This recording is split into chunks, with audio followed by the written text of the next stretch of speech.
pedindo para que nosso Deus esteja nos abençoando nessa noite, esteja aqui falando aos nossos corações.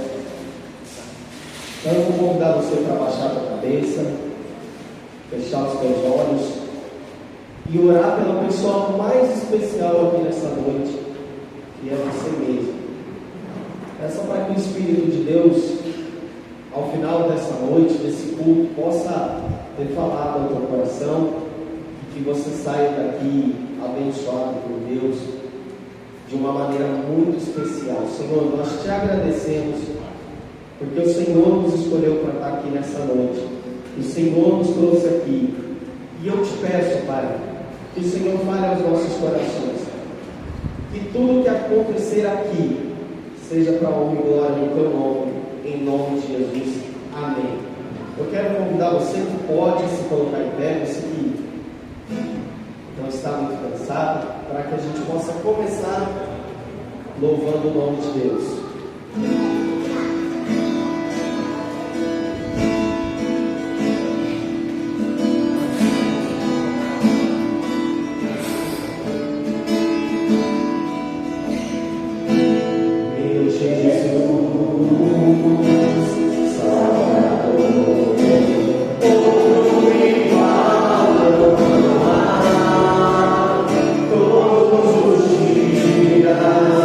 Quero louvar.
Boa noite, igreja. Muito bom estar aqui na presença de cada um que faz parte dessa comunidade e também, irmãos, muito bom estar aqui na presença do nosso Deus, o nosso Deus que nos criou e nos uniu para a glória do seu santo e bendito nome. Eu quero convidar os irmãos a abrir a palavra do Senhor. Abra a tua Bíblia no Evangelho de Lucas. Evangelho de Lucas, capítulo 14. E nós vamos ler o versículo 15.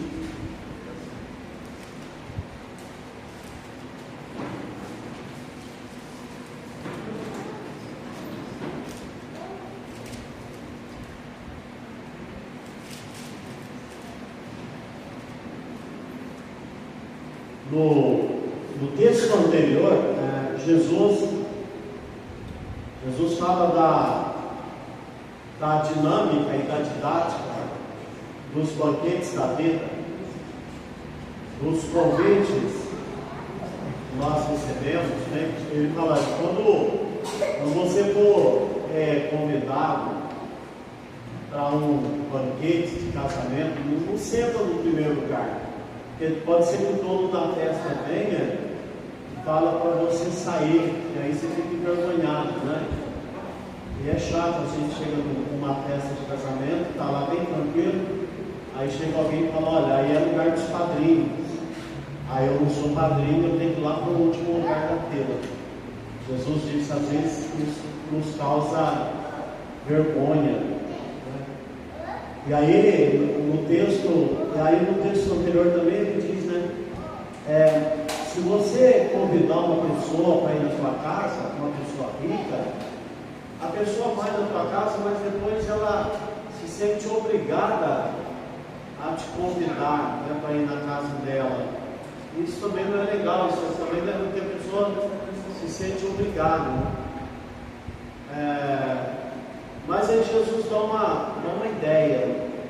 Quando você for fazer um banquete na tua casa, convida os pobres, convida aquele que tem necessidade, né? Aquele que não tem grandes coisas na sua casa. Então, além de deixá-los felizes, alegres com o convite, eles sabem que não precisam te convidar de volta. E Jesus disse, olha, serás bem-aventurado pelo fato de não ter eles com quem recompensar a tua recompensa, porém tu receberás na ressurreição do justo. É isso. E aí no texto que nós falamos, o texto que nós anunciamos, diz assim, olha, ouvindo tais palavras, um dos que estavam com ele à mesa disse, bem-aventurado aquele que comer pão no reino de Deus. Irmãos, bem-aventurado que comer pão no reino de Deus. Mas e aí? Quem que realmente deseja, quem que realmente quer esse pão que é o do reino de Deus? Quem são eles? Aí Jesus disse, ele porém respondeu, certo homem deu uma grande ceia, convidou muitos. Que legal, né, irmãos? Que bênção. Olha, o Senhor fez uma ceia, banquete, soltou os convites. Vamos lá, convida todos os amigos, convida as pessoas importantes da nossa vida, convida os parentes, chame quem faz parte da nossa vida, chame quem está conosco direto, reto. E aí o convite foi, e algumas pessoas receberam, e olha, pode contar comigo, eu vou estar lá. Mas aí, irmãos, o que aconteceu? Olha o que o texto diz. Ora, ouvindo tais palavras, os que estavam com ele, a mesa diz, bem-aventurado que come pão no reino. Vamos, Carlos, passa para a gente, por gentileza. Outro versículo, 16, 17. Olha só. Ele respondeu, certo homem deu uma grande ceia, e ele convidou a muitos. Olha aí, irmãos. E o 17, 18, Ricardo, olha só. Não obstante, todos a uma começaram a excusar-se. Irmãos, Primeiro disse assim, olha, eu comprei um campo e preciso ir vê-lo. Rogo-te que tenhas por excusado. Eu não vou, infelizmente eu não vou, tá? Diga lá que eu aceito o convite, é legal, é muito bom. Me sinto honrado com o convite, mas eu não vou, eu não posso ir. Por quê? Eu acho que eu comprei um campo. Mentiroso. Mentira. Quem que compra um campo sem ver, irmãos? Ninguém faz isso. Não quer ir. Está desprezando o banquete. O sujeito está desprezando a ceia que foi feita para ele. Meu amor, está aqui, ele não quer ir. Aí tem o segundo. Vamos lá, Ricardo. Aí o segundo disse: comprei 5 juntas de boi e vou experimentá-lo. Também volto me ter excusado. É outra mentira. Ninguém compra uma junta de boi sem conhecer os bois. Não tenho dinheiro para comprar boi, mas já pensou se eu tivesse? Vamos lá, 2.000 cabeças de boi lá no Mato Grosso. Estou passando o Pix, depois eu vou ver o boi. É verdade, irmãos? Não, não é. O sujeito não quer ir. Ele não quer. Aí tem o terceiro. Olha que interessante o terceiro. O terceiro diz: eu casei-me, por isso não posso ir. Eu vou cuidar da minha família. Eu vou cuidar da minha noiva. Quando eu li esse texto há muitos anos, eu lembrei da presidente dos jovens, lá da nossa igreja, em 1983. Ela chegou lá no pastor, olha, o namoro que eu não vou conseguir continuar sendo presidente dos jovens. Aí o pastor pensou assim: ela vai largar o namoro. Ela disse: então, estou deixando a presidência dos jovens. Pastor, meu namoro é muito complicado. Coitado, né? Uma vida complicada até hoje. Irmãos, 3 desculpas esfarrapadas para tirar a pessoa da presença de Deus. Eu estou muito cansado, eu estou arrebentado. E aí é interessante, né? Estou cansado, estou arrebentado. Aí recebe um convite para uma festa, o cansaço desaparece na hora. O cansaço some. De uma hora para outra, a pessoa fica bem. Que bom que nós estamos aqui. Que bom ver cada um de vocês aqui. Penso, irmãos, muita bênção. Vamos colocar em pé nesse momento, vamos orar ao nosso Deus. Vamos agradecer, porque também do outro lado eu sei que não é fácil estarmos aqui, mas o Senhor nos trouxe. Pastor Pedro vai orar por nós, agradecendo a Deus por cada vez que está. Em nome de Jesus. Nosso Deus, nosso Pai, muito obrigado por esse dia que o Senhor nos deu, pela bênção da salvação, que o Senhor é nosso Deus maravilhoso, grandioso e que cuida de nós. E por isso que nós estamos nessa noite, para te agradecer, para cantarmos louvor ao teu nome e também para ouvir a tua palavra. Obrigado por essa palavra que foi até agora. O Senhor convida todos para encher a tua casa, aquele Senhor que encher a casa dele, para que muitas pessoas fossem escolhidas pelo Senhor ali naquele banquete. Nos ajude a entender a tua palavra. Em nome de Jesus.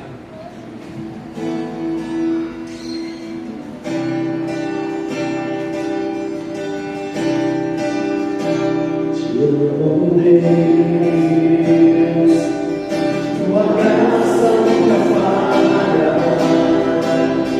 Nos dias eu estou em tuas mãos.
Hoje, para quem não sabe, alguém me perguntou e eu disse: Flávio é o pastor Paulo, são tios e sobrinhos.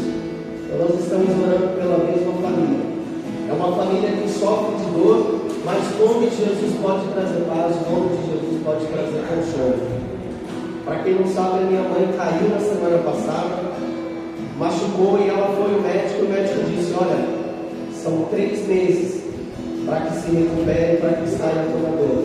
Mas eu sei que o nome de Jesus pode aliviar toda a dor. E nós vamos orar. E eu quero dizer para você que se você também sofre alguma dor, angústia, ansiedade ou qualquer dor física, se você conhece alguém nessa noite que precisa do nome de Jesus, que traz toda a paz e que tira toda a dor, eu quero convidar você a pensar nesse nome ou a clamar pela tua vida. O pastor Zé Walter vai orar agora e nós vamos orar junto para que o nome de Jesus possa trazer paz para a família do pastor Paulo, possa trazer alívio para minha mãe e para quem mais precisa do nome de Jesus. Amém? Igreja, quero convidar, quero chamar aqui todo que está com problema de perda, doença na família, luto. Vamos ver aqui à frente, um ato de fé, simbolismo, uma simbologia. Quando você vem ao altar de Deus, não significa que o lugar vai curar você, mas é um passo de fé. Vamos lá, igreja? Chega aqui agora, traga a tua família, traga todas as tuas dores, traga todas as tuas perdas. Confia que o Senhor, confia que o Senhor vai curar você. Seja qual for a dor da tua alma, a dor do teu corpo, a dificuldade, clame, irmãos, clame agora pelo nome de Jesus. Jesus é santo, o nome dele é santo, o nome dele é poderoso. Irmão, creia. Essa semana Davi fez um pedido para Deus, né?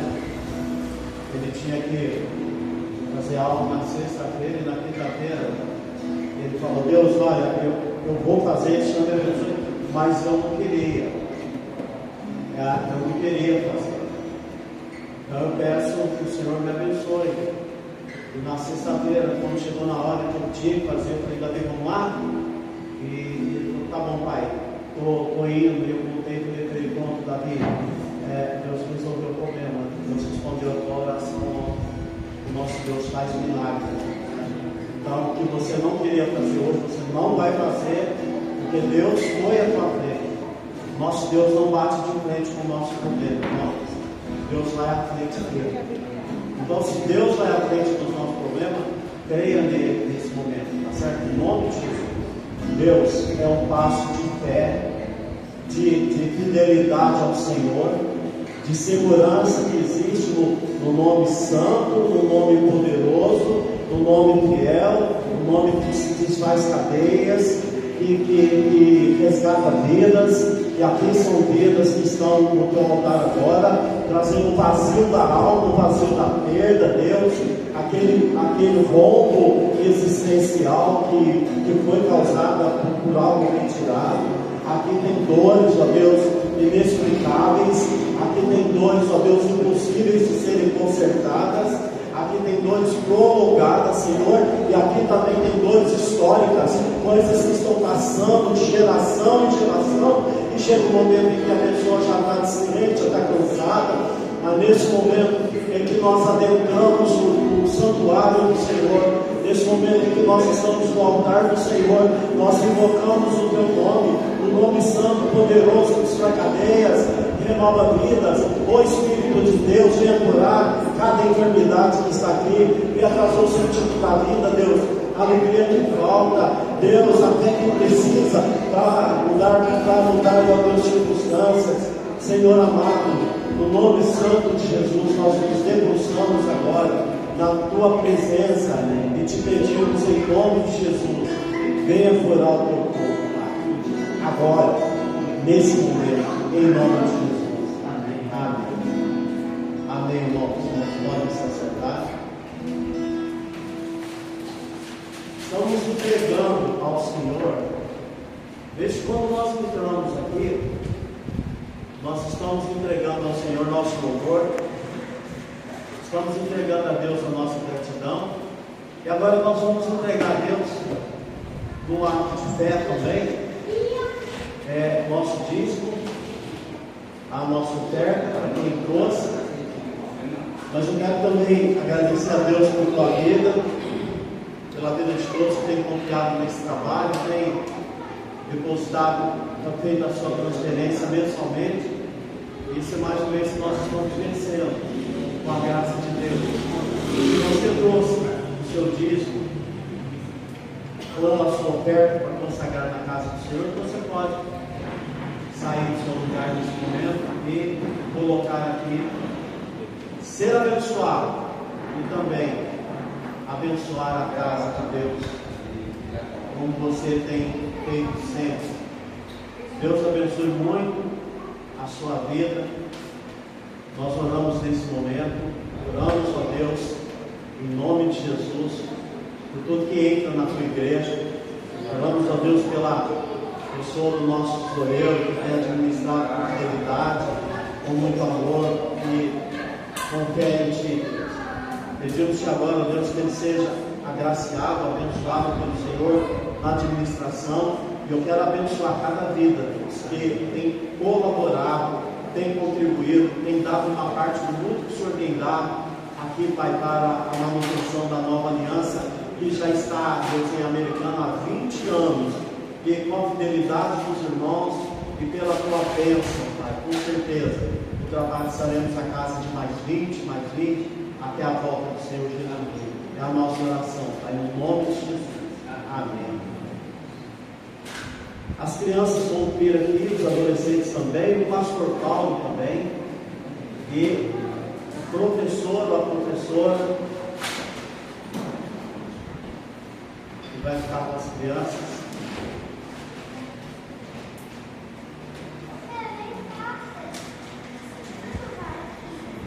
A Fernanda está aqui na frente, ela vai orar pelo pastor Paulo, pela Celina, a Selma, que vai ficar lá com os adolescentes, e pelas crianças e nós também. Deus, nós te agradecemos por cada criança que o Senhor trouxe na sua casa, cada adolescente, que são vidas preciosas, ó Deus.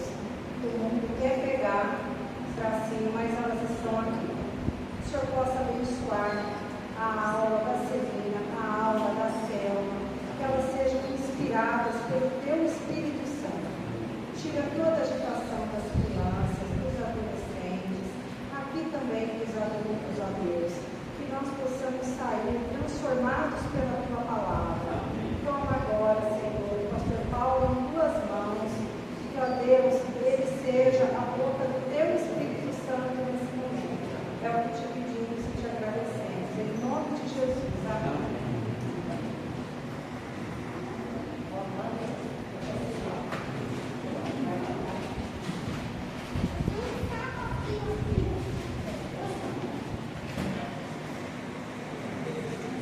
Amém. Deus abençoe a sua vida.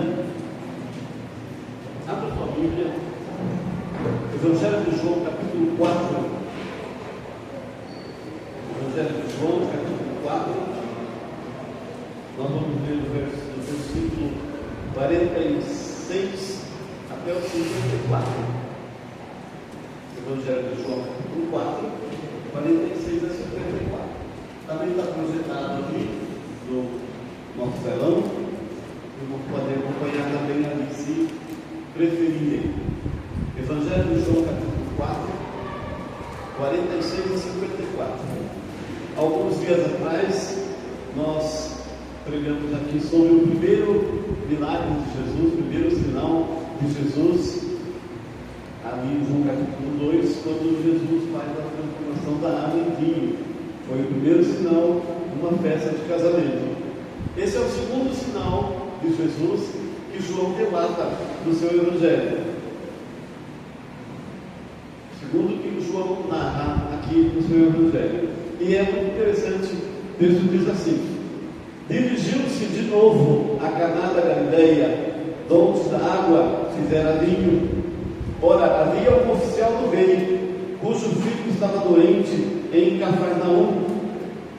Tendo ouvido dizer que Jesus viera da Judeia para a Galileia, foi ter com ele e lhe rogou que descesse para curar seu filho que estava à morte.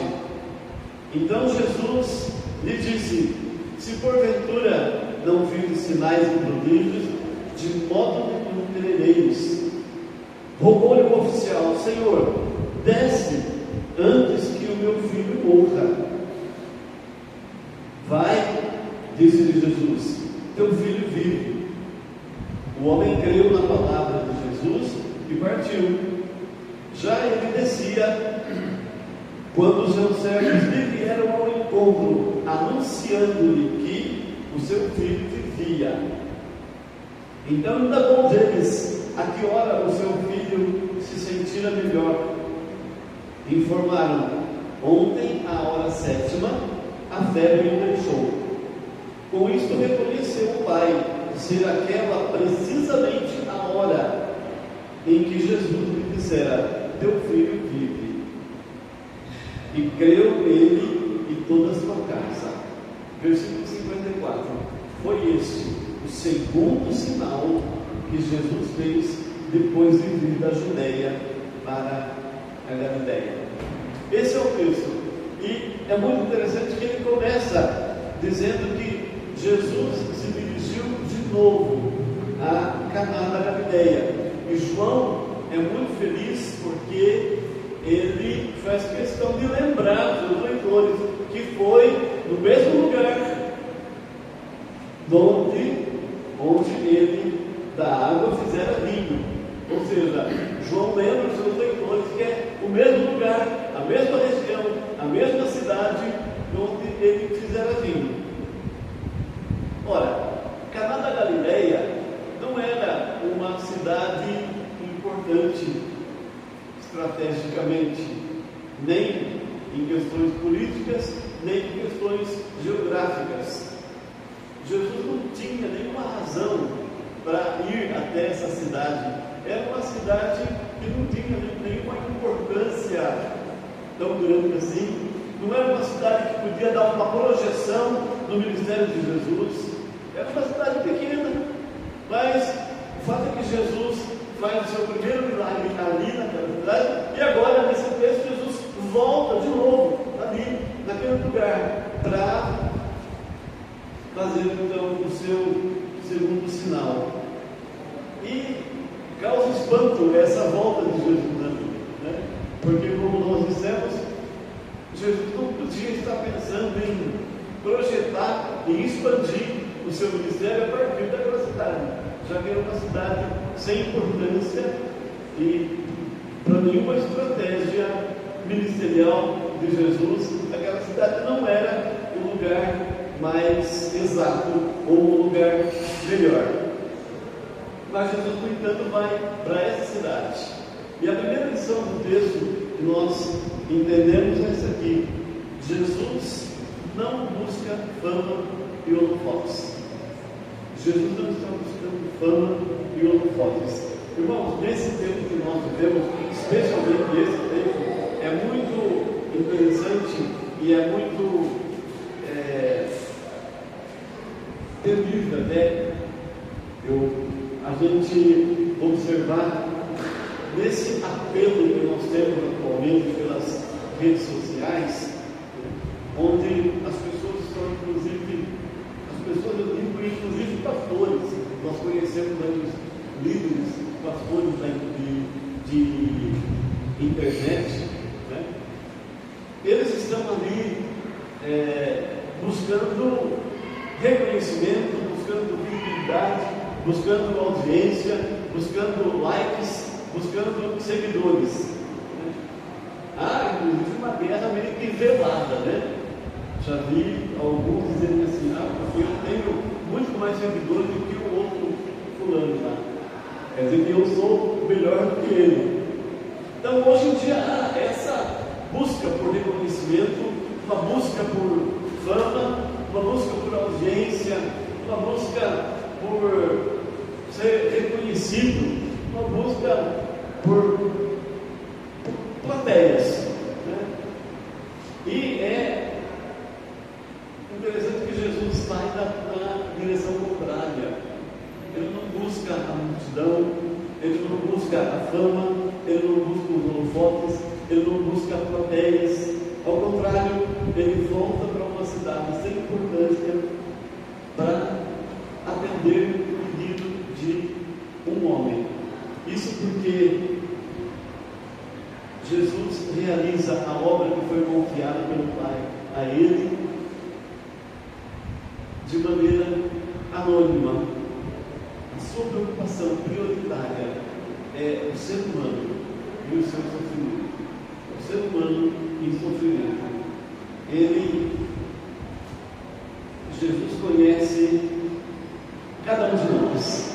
Jesus conhece as nossas dores, Jesus conhece as nossas preocupações, Jesus conhece a nossa angústia, Jesus conhece as nossas lágrimas, Jesus sabe tudo aquilo que nós passamos, e é no seu íntimo, na sua realidade particular, naquelas lágrimas que caem ali pelo seu coração, aquela que você não conta para ninguém. Jesus conhece as nossas dores, e Ele está preocupado, e Ele está envolvido com essas dores. Ele está envolvido com cada um de nós, pessoalmente, com cada um de nós, particularmente. Ele sabe de tudo que nós passamos. Ele sabe de tudo que nós pedimos em oração. A oração que você fez aqui, em público, e a oração que você faz em particular, na sua casa.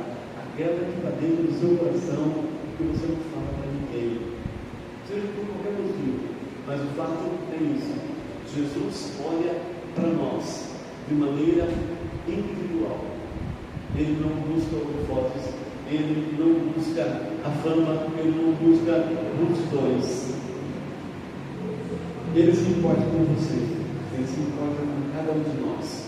Você e eu somos muito importantes para ele, como pessoa, como indivíduos. Ou seja, para ele, nós não somos apenas um número, nós não somos alguém na multidão, nós somos pessoas importantes e muito especiais para ele, e ele nos olha dessa forma, como indivíduo, como pessoas, como os filhos e filhas amadas dele, com o qual ele se envolve profundamente para curar as nossas dores, para curar as nossas feridas, para cuidar de cada um de nós de maneira individual. A segunda coisa que esse texto nos diz, e é a pergunta que eu fiz no começo, né? Veja, o texto diz assim: dirigiu-se de novo à Caná da Galileia. E o texto de novo, eu fiz a pergunta no começo, né? E ela está no texto. Dirigiu-se de novo. A pergunta que nós fazemos é, e agora eu respondo a pergunta: por que Jesus dirige-se de novo para lá? Essa expressão de novo é muito interessante. E a resposta é simples. Jesus dirigiu-se de novo para ir para aquele lugar. Porque Jesus já fez muito, mas ainda não fez tudo. Vou repetir. Jesus já fez muito, mas ainda não fez tudo. Isso porque quando se trata de Jesus, sempre há algo novo, sempre há bênçãos inesgotáveis. Quando se trata de Jesus, você pode contar com Ele sempre, de novo e de novo, porque Jesus sempre vem ao nosso encontro para estender as mãos para nós. Quantas situações você já levou diante de Deus? Quantas orações respondidas? Quantas crises das quais você saiu? Quantas enfermidades?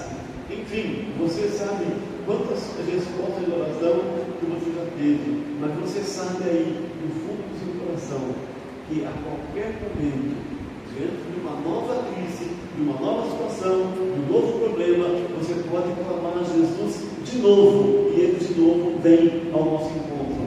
Ele de novo vem estender as suas mãos para nós. O apóstolo Paulo nos lembra disso. Efésios capítulo 3, versículo 20. Não precisa abrir, eu vou ler aqui. Efésios capítulo 3, versículo 20. Paulo diz assim: ora, aquele que é poderoso para fazer infinitamente mais do que tudo quanto pedimos ou conforme o seu poder que opera em nós.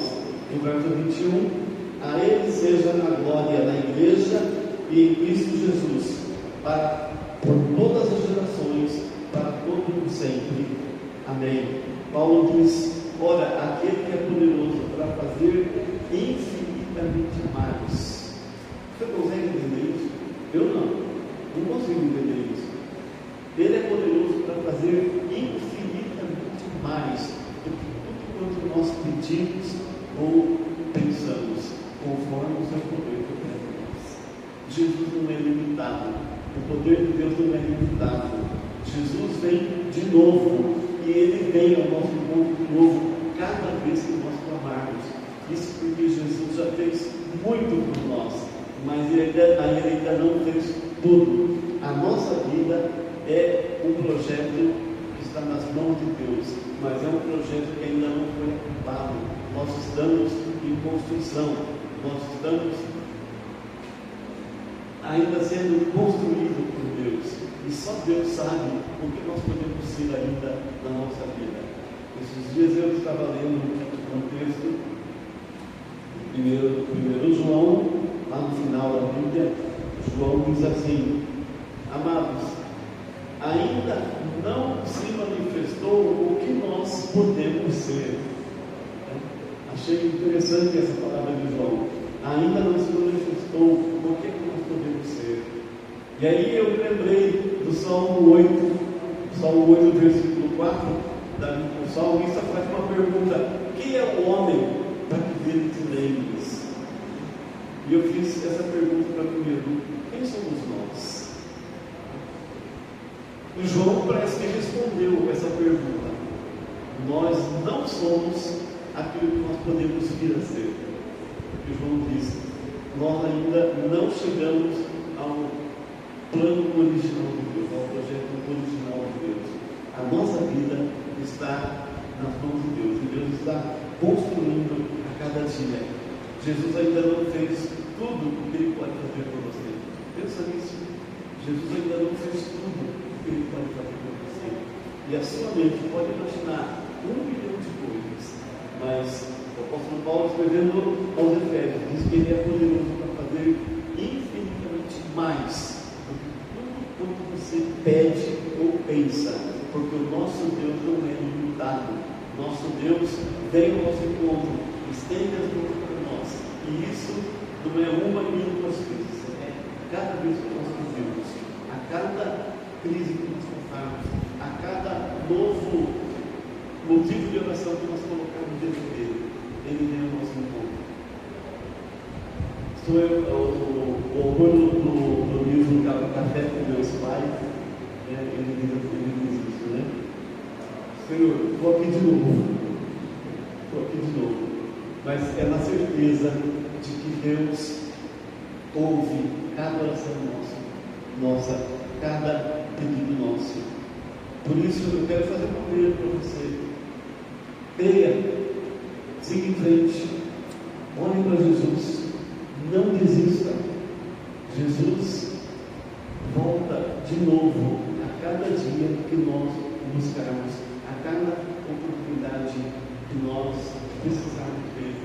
Tudo o que nós pedimos em oração, ele vem ao nosso encontro de novo,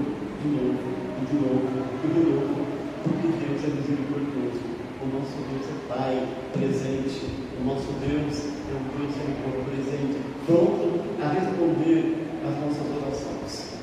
Até aqui nós falamos desse primeiro personagem da nossa história, Jesus Cristo. Mas o texto nos fala de um segundo personagem, né? Nós temos aqui um segundo personagem, e é interessante que João não fala o nome dele, né? Voltando lá para o nosso texto de João.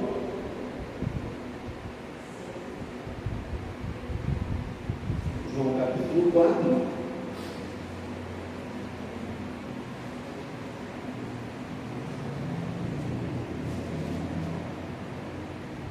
Olha lá, versículo 46 ainda. Ora, havia um oficial do rei, cujo filho estava doente em Cafarnaum. João apresenta aqui um novo personagem para a nossa história. Nós não sabemos quem ele é, ou melhor, não sabemos o nome dele, mas João diz que ele é o oficial do rei. Como ele chama? Não sei. Quem era o filho dele? Também não sabemos. Quem é o rei que João fala aqui? Ora, havia um oficial do rei, mas quem é esse rei? Vamos lá. Não é Herodes o Grande. Herodes o Grande era o rei quando Jesus nasceu. Herodes o Grande já tinha morrido. Não é Herodes Agripa. Herodes Agripa era aquele rei que mandou matar Tiago ao fio da espada. Está lá em Atos capítulo 12. Se não é Herodes o Grande e não é Herodes Agripa, nós ficamos com Herodes Antipas. Né? Então é o Herodes Antipas de quem nós estamos falando. Os estudiosos, pelo menos todos, concordam que é desse Herodes Antipas que nós estamos falando.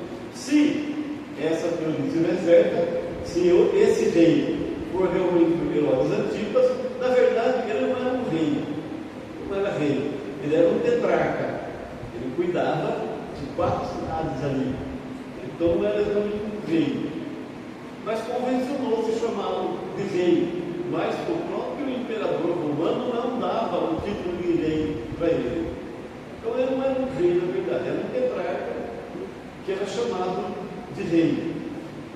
E com certeza ele gostava desse chamado de rei, né? Ele gostava daquele título que era dado a ele. Uma outra curiosidade que João nos coloca aqui.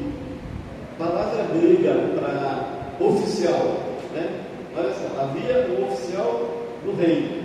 A palavra grega para oficial é basílicos, né? E uma tradução possível do português para essa palavra grega, basílicos, é real. Então ficou meio que elas por elas.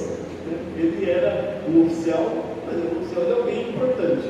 Podia até não ser um rei, mas era alguém importante. Ou seja, ele estava debaixo da autoridade de alguém.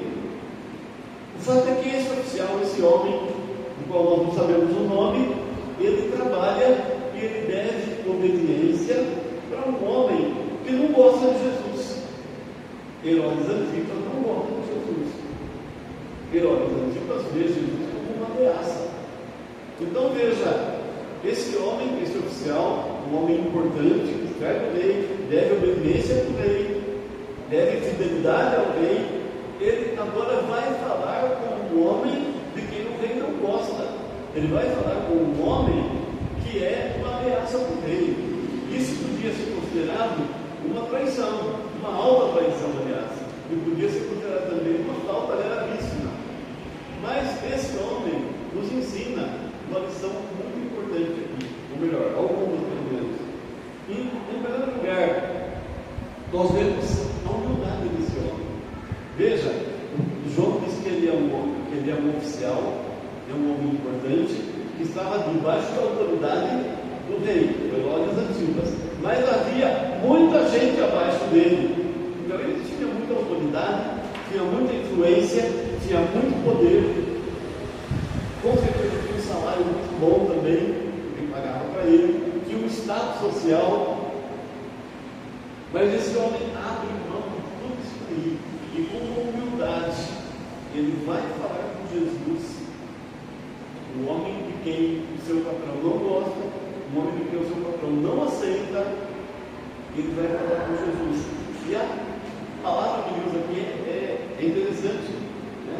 Verso 47, olha o que diz aí. Tendo ouvido dizer que Jesus viera da Judéia para a Galileia, foi ter com ele e lhe rogou. A palavra rogar significa pedir com muito fogo, suplicar. Um homem de autoridade, um homem que está acostumado a mandar, um homem que tem influência, um homem que tem autoridade, ele chega diante de Jesus e roga, e suplica a ele, para que Jesus desça com ele até Cafarnaum, até a sua casa. Rogou que descesse para curar seu filho que estava à morte. E a pergunta seguinte é: Se esse homem tão importante, se esse homem que tinha muito a perder, abriu mão da sua segurança profissional, do seu status pessoal, abriu mão de tudo isso porque ele podia ser punido severamente pelo rei, se o rei descobrisse, mas ele abriu mão disso tudo para ir buscar a cura do seu filho.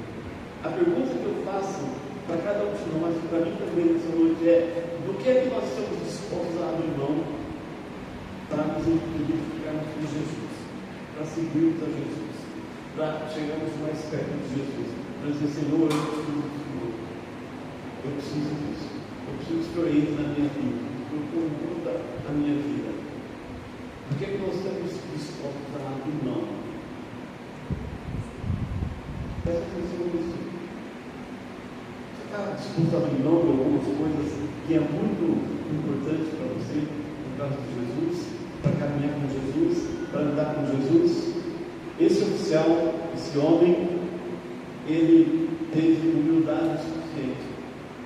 Não se importou em abrir mão, em colocar em risco aquilo que ele tinha, mas ele tinha que falar com Jesus. Custe o que custasse. Segunda coisa, esse homem teve coragem. Esse oficial teve coragem de se expor à ira do rei, à ira do seu chefe, do seu patrão. Ele se expôs realmente, né, à ira do rei, para que ele pudesse chegar diante de Jesus e ele descesse até Capernaum para curar o seu filho. Eu quero dizer que milagres chegam à nossa vida e Jesus pode fazer milagres na nossa vida ainda. Jesus faz milagres ainda hoje. A mão de Jesus, a mão de Deus não está encolhida para que não possa salvar. Isso, Isaías nos lembra disso. A mão do Senhor não está encolhida. Milagres acontecem ainda na nossa vida, mas nós precisamos estar dispostos a abrir mão de algumas coisas para ver milagres acontecendo na nossa vida. Está disposto a isso? Abrir mão de algumas coisas para experimentar o milagre de Deus na sua vida? Deus pode fazer grandes coisas na nossa vida ainda hoje. Mas esse oficial nos ensina que nós precisamos estar dispostos a abrir mão de algumas coisas, a ter coragem, a ser humilde e a entender que nós dependemos de Jesus. Jesus, em seguida, versículo 48, Jesus coloca uma resposta dele, e essa resposta não é por acaso. Vamos entender esse texto aqui. Versículo 48, olha o que ele diz aí. Então Jesus lhe disse: se porventura não virdes sinais e prodígios, de modo nenhum crereis. Estava muito vívida, muito clara ainda na mente de Jesus a experiência de alguns dias atrás, quando Jesus estava em Jerusalém. Ele fez um sinal ali, e ele sabia que muitas pessoas creram nele simplesmente por causa dos sinais que ele fazia. Muita gente cria por causa dos sinais, por causa dos milagres, por causa dos benefícios que tinham recebido. E agora Jesus pergunta a mesma coisa para esse homem aqui, para esse oficial. Ele diz: se porventura não virdes sinais e prodígios, de modo nenhum crereis. E a resposta desse oficial do rei me intriga e me impressiona também. Eu acho fantástica a resposta que ele dá. Versículo 49. Rogou, de novo, né? Rogou-lhe o oficial: Senhor, desce antes que meu filho morra. O que João está dizendo para Jesus é o seguinte: Senhor, eu não tenho tempo de discutir a minha fé agora. Tá? Meu filho está morrendo. Não dá tempo de pensar nisso agora, de discutir a fé. Meu filho está morrendo. Desce antes que ele morra. Depois a gente conversa sobre isso. Eu não sei o que está querendo dizer com isso. Mas o meu filho está morrendo. E eu tenho pressa. Eu tenho urgência nisso. Bom, é muito interessante isso. É a resposta desse homem. Mas vejam que essa resposta, ao mesmo tempo em que esse homem não está disposto a discutir questões de fé, ele mostra assim uma fé inigualável diante da palavra de Jesus. Versículo 50. O que diz aí? Verso 50. Vai, disse-lhe Jesus, teu filho vive. E o que acontece então em seguida? O homem creu na palavra de Jesus e partiu. O homem creu na palavra de Jesus e partiu. Irmãos, essa declaração desse homem e a sua reação em seguida à palavra de Jesus mostra duas coisas importantes aqui. A primeira é que aquele homem, aquele oficial do rei, sabia exatamente o que ele queria. E isso pode parecer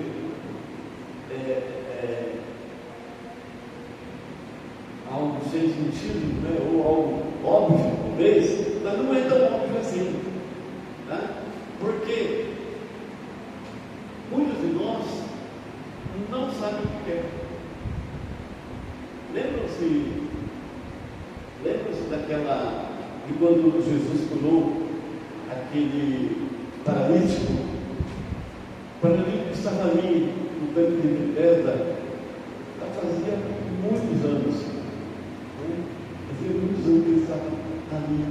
E Jesus chega para ele e pergunta: você quer ser curado? A pergunta parece meio idiota, né? Acho que não, como não quero? Mas é importante que nós saibamos o que nós queremos da vida. O que é que você quer de Deus? O que é que você quer que Deus faça na sua vida? Só melhorar um pouquinho? Ele sabia exatamente o que ele queria. Eu quero que meu filho seja curado. Sabia, ele tinha muito claro na mente dele: eu quero a cura do meu filho.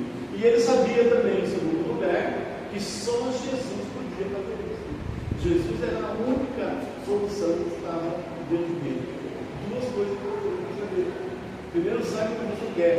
E segundo, saiba que só Jesus é a resposta dos seus problemas. É importante saber disso. Porque quando nós não sabemos o caminho, qualquer atalho serve. E para Jesus não existe atalho, existe só um caminho.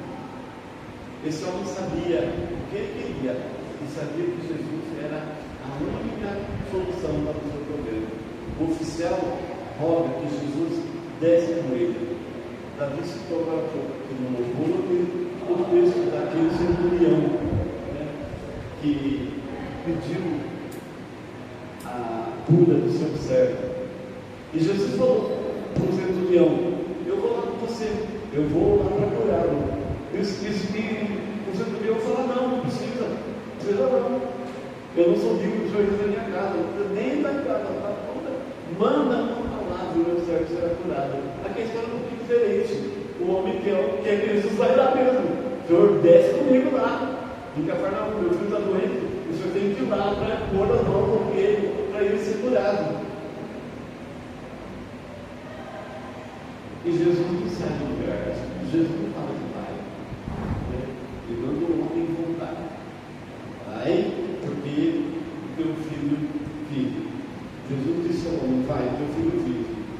E o homem se contentou com a palavra de Jesus. Veja que fé inigualável. O homem se contentou com a fé de Jesus. Isso porque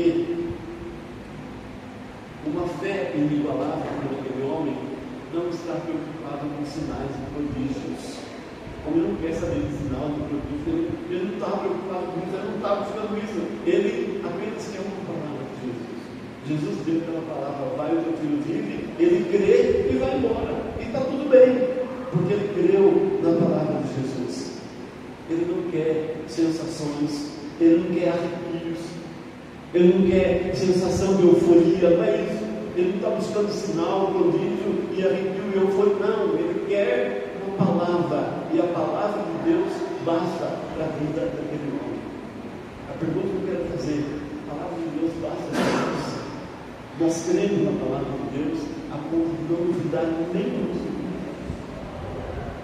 Nosso coração atribulado muitas vezes não crê na oração, não crê na palavra, não crê nas promessas de Jesus.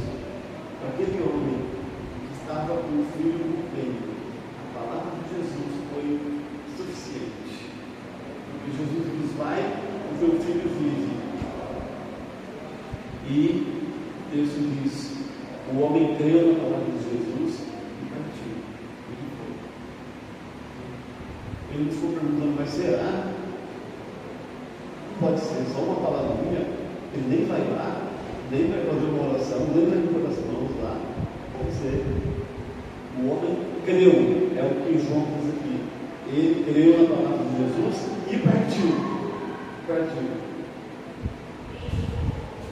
A gente conhece o resultado. Versículo 51. Já ele descia quando seus servos lhe vieram ao encontro, anunciando que seu filho vivia. Foi sozinho, desceu para casa em Cafarnaum.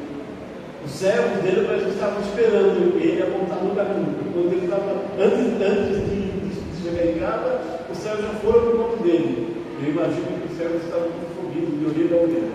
Seu filho está bem, ele está vivo, ele está curado. Né? Vieram anunciando que seu filho vivia. Agora, uma quarta lição aqui, é a penúltima, já estou terminando. Quarta lição: Jesus é o Senhor do tempo. Né? Olha o verso 52. Então indagou deles a que hora o seu filho se sentia melhor. Informaram-lhe: ontem, a hora 7ª, a febre o deixou.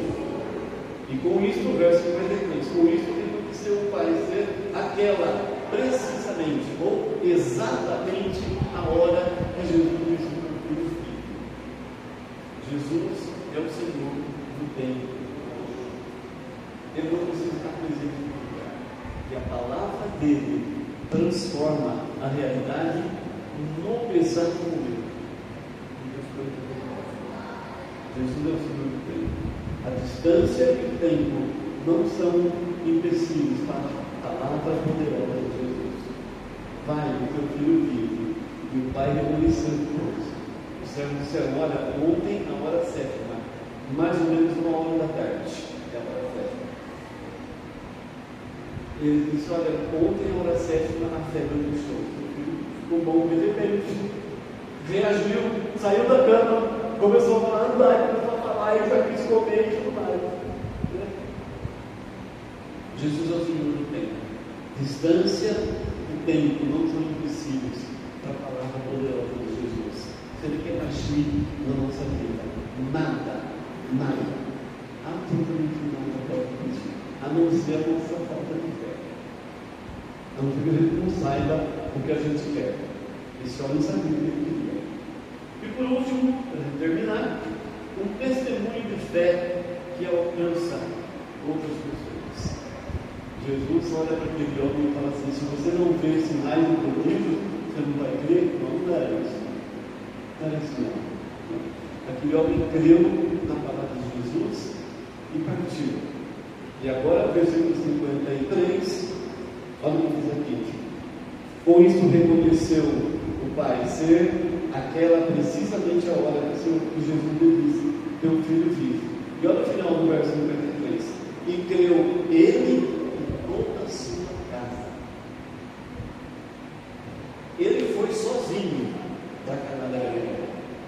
Foi sozinho. Jesus deu uma palavra só, nem foi na casa dele. Mas a fé desse homem e o testemunho desse homem foi tão grande que a casa inteira creu, sem ter ido lá, sem ter ouvido a palavra de Jesus, sem ter falado com Jesus, mas a casa inteira creu em Jesus por causa do testemunho dele, por causa da fé dele. Que testemunho poderoso é esse? Que palavra poderosa é essa? Que fé poderosa é essa? Ele fala uma convicção tão grande, uma fé tão grande, que a casa inteira passa a crer em Jesus, sem ver, sem ouvir, sem se encontrar com Jesus, mas a casa inteira creu ele e toda a sua casa. Testemunho de fé poderoso, palavra poderosa. Eu não sei como esse homem falou lá com a família dele. O Senhor me contou um diálogo que ele teve com Jesus. Aparentemente não foi nada tão extraordinário. Porque imagina se ele falasse para a esposa dele falou: olha, eu falei para Jesus vir aqui e ele nem veio. Ele nem quis vir.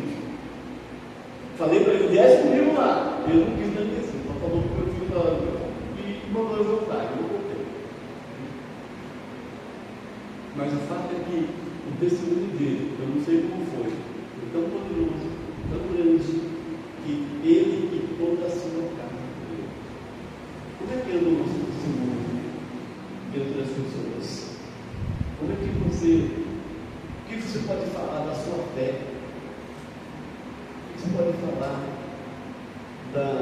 do seu testemunho dentro de Jesus, daquilo que Jesus fez na sua vida? Como é que anda a nossa convicção? Nós falamos realmente para as pessoas com convicção do que Jesus fez na nossa vida, do que Jesus é para nós, do que Jesus significa para nós, a ponto de nós convencermos as pessoas, a ponto do Espírito Santo falar com alguém que está ouvindo a palavra nossa. Ele está falando, eu creio, porque o testemunho dele é muito poderoso, é muito prático. Eu não sei o que ele fez, não sei como é que ele falou, não sei como ele contou a história, mas o fato é que João diz que creu ele e toda a sua casa. Que Deus possa contar a história, irmãos. Que Deus possa falar uma situação e que Ele possa encontrar em nós também pessoas assim, que creem com essa convicção, que creem com essa força, que sabem o que querem, que buscam o auxílio de Jesus, sabendo que Ele vem ao nosso encontro quantas vezes for necessário. Ele vem de novo, de novo, de novo e de novo. E que nós não precisemos de nenhum artifício, como sinais, prodígios, ou outra coisa. Que a palavra de Deus nos basta para alimentar nossa fé, para alicerçar a nossa vida nas promessas de Deus e na fé. Amém?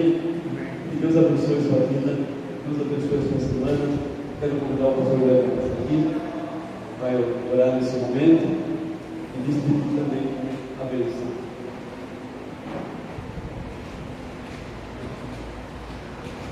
Eu quero convidar a igreja a se colocar em pé. Irmãos, nós vamos orar nesse instante, vamos nos despedir. Nós vamos entregar nossa vida a quem? Antes de deixarmos esse local. Não saia daqui hoje duvidando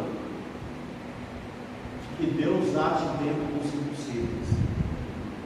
Quando todas as portas se fecham, quando as notícias são as piores, quando não há mais solução, o que nós vemos? Deus opera a luz. Amém, igreja? Amém. Obrigado, Senhor. Deus, muito obrigado. Em nome do Senhor Jesus, nós te agradecemos pela maravilhosa noite que o Senhor nos concedeu, pelos milagres que aqui aconteceram, Deus, esse pequeno tempo, pela alegria que o nosso coração sente de saber que nós não estamos só. Agora, Deus, em nome de Jesus, despede o teu povo com o teu amor, que a segurança em ti, Deus, seja redobrada por cada um de nós, em nome de Jesus. Amém. Amém. Agora, irmãos, a maravilhosa graça do Senhor Jesus, o amor de Deus o Pai, a consolação, o Santo Espírito, que repousa sobre vós, hoje e sempre. Amém. Amém. Amém, irmão. Deus abençoe. Até o próximo domingo.